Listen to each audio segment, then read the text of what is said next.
చంద్రబాబు నాయుడుకు, ఆంధ్రజ్యోతి రాధాకృష్ణకు, లోకేష్కు, రఘురామరాజుకు ఏ పేర్లు అయితే ఆమె చెప్తూ వచ్చిందో ఇవన్నీ వాళ్ళందరికీ ఆమె కృతజ్ఞతలు చెప్పడం ద్వారా ఇన్నాళ్ళు ఒక ముసుగు అయితే ఏదైతే వేసుకొని నడుస్తుందో అది తీసేసి మేము ముందు నుంచి ఏం చెప్తున్నామో ఎవరు నడుపుతున్నారో ఇదంతా, ఆమె ఎవరి చేతిలో పావుగా ఉన్నారో, ఏ చంద్రబాబు నాయుడు గారి చేతిలో పావుగా ఉండి ఎట్లా ఆడుతున్నారో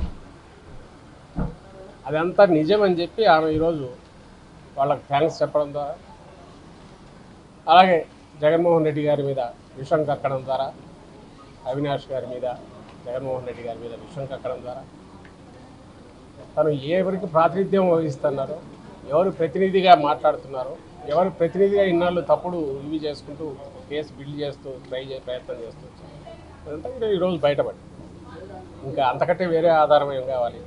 ఆమె దానికి మాట్లాడిన వాటిలో ఎలాంటి వాస్తవం లేదనడానికి, అవన్నీ చంద్రబాబు పలికించే చిలక పలుకులు అనడానికి ఇంతకంటే ఏం ఆధారం కావాలి? కాబట్టి దాని మీద పెద్ద మాట్లాడాల్సింది అది ఆమె సమాధానం చెప్పాలి. 2-3 వాస్తవాలు ఉన్నాయి. ఆమె దాంట్లోనే ఇంకో పాయింట్ ఏదో ఉంది.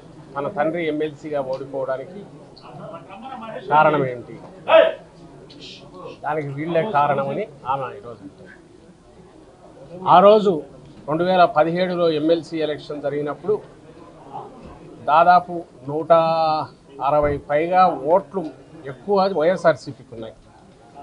అంటే సాలిడ్గా కడప జిల్లా స్థానిక సంస్థల కోటా కింద వైఎస్ వివేకానంద రెడ్డి గారు కంప్లీట్ మెజారిటీతో గెలవడానికి కావాల్సినంత మెజారిటీ ఓట్లు పార్టీకి ఉన్నాయి.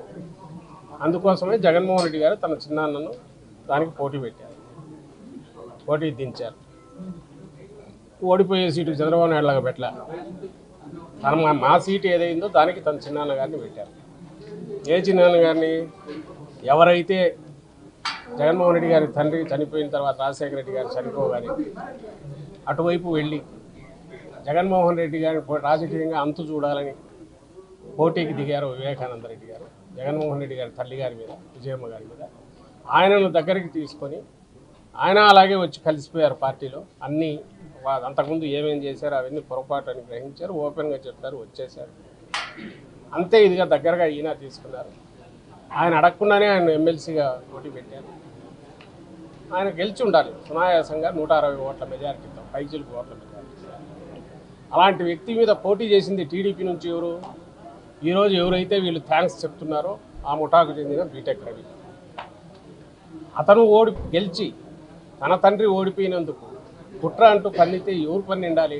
బీటెక్ రవి కానీ, లేకుంటే అప్పుడు మా దగ్గర నుంచి ఫిరాయించి అవతల ఉండి మంత్రిగా ఉన్న ఆదినారాయణ రెడ్డి కానీ చేశారు. వాళ్ళను సహజంగానే వాళ్ళకు అవకాశం ఎక్కువ ఉంది వివేకానంద రెడ్డి మీద ఏదన్నా ఇది ఉండడానికి. వివేకానంద రెడ్డి గారి కోపం ఉంటే వాళ్ళ మీద ఉంది. అందుకోసమే ఆయన ఎన్నికల్లో 2019 ఎన్నికల్లో అవినాష్ రెడ్డి గారి తరఫున అవిశ్రాంతంగా ప్రచారం చేస్తున్నారు. ఓ పార్టీ సీనియర్ నాయకుడు ఎట్టున్నారో అది చేస్తున్నారు.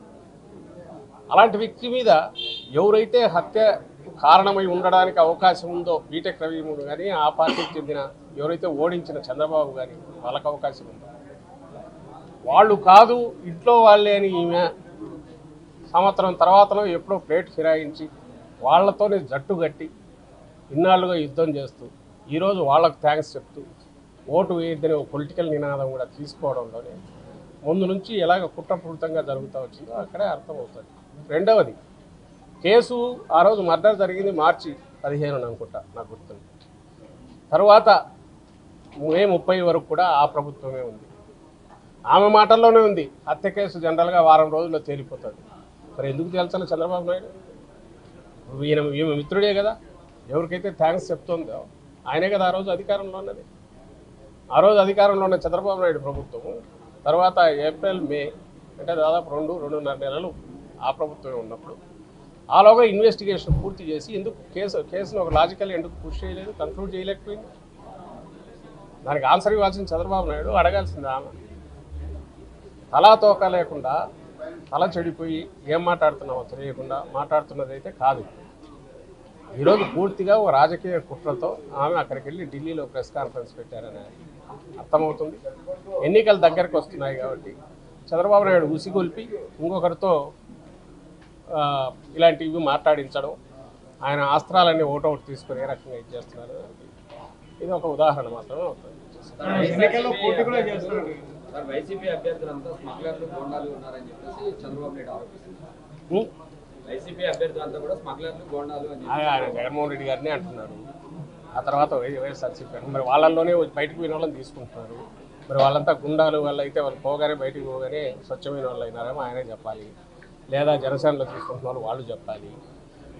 ఎలక్షన్లు వస్తున్నాయి, ఎన్నికలు వచ్చినప్పుడు ప్రజలకు ఏం చేస్తామో లేదా ప్రజలకు మేమేం చేయలేకపోయామో ఎత్తి చూపి వాళ్ళేం చేయగలరో చెప్పిపోవాల్సింది, అది వదిలేసి అసలు ఊరిక తిట్లు బూతులు తప్ప ఏం లేకుండా మాట్లాడేవాళ్ళం. వాటి గురించి మీరు అడగడం నేను సమాధానం ఏం చెప్తాను.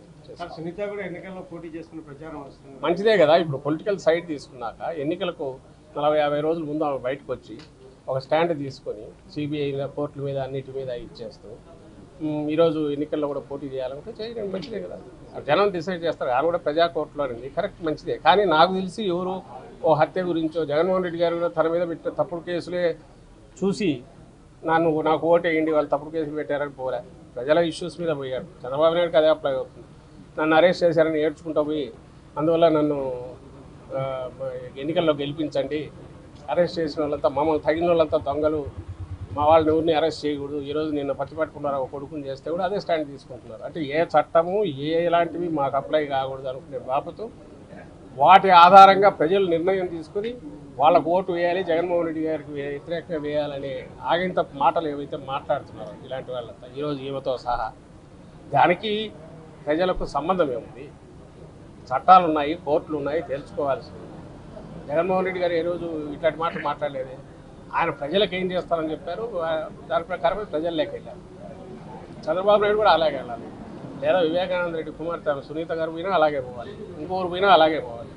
ప్రజలు కోరుకునేది అది. కానీ నాకు అన్యాయం జరిగిందని తప్పుడు ఆరోపణ చేసి అందువల్ల మీరందరూ ఆయన శిక్షించండి, లేకపోతే మీరంతా కూడా ఇదని చెప్పి ప్రజలను నిందించడం, అసలు అది ఎంతటి అలుసు ఉందో వీళ్ళకి నాకు అర్థం కావట్లేదు. కానీ ప్రజలన్నా వాళ్ళ నిర్ణయం అన్నా కూడా, లేదా డెమోక్రసీ అనే ఎలక్షన్లు అన్నా వాళ్ళకు జరిగిన తప్పు ఏదైనా ఇది జరిగితే ఆ జరిగిన దాంట్లో కూడా అనుమానాలు ఉన్నాయి. ఎవరెవరు రోలు ఉన్నాయంటే వాళ్ళ కుటుంబ సభ్యుల రోలు కూడా ఉందేమో అనుమానం ఉంది అందరికీ. వాటిలోనే మొత్తం ఆ నెరేటివ్ కానీ లేదా సిబిఐ ఇన్వెస్టిగేషన్లో ఏమంటారు వాంగ్మూలాలన్నీ లోతుగా పోయి చూస్తే అన్నింటిలో అది కనపడుతుంది.